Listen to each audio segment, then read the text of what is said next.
వేసుకున్నారు ఏమైంది ఇప్పుడు వేసిన వాళ్ళకన్నా నేను పెద్ద మగవాడినా వేసుకొని జైల్లో ఉంటాం 70 ఏళ్ళు వచ్చింది చెప్పే కదా నీకు నీ ద్వారా ఒరే మొగళ్ళారా వచ్చి రాత్రిపూట వచ్చి తలుపులు కొట్టమన్నారా ఫోన్ చేయండి వచ్చేసి జైల్లో కూర్చున్నాం అని చెప్పాం కదా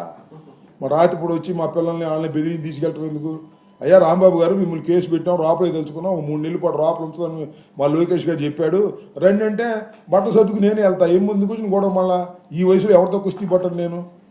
అర్థం కాలా నన్ను చూసి వెనకడుగు ఇట్లా ముందడుగు ఇట్లా ఏదో వాళ్ళ ప్లాన్ ఏదో ఉంది వాళ్ళు ఏ అడుగేసినా మనం సిద్ధంగా ఉన్నాం ఇంకేమన్నా దానిలో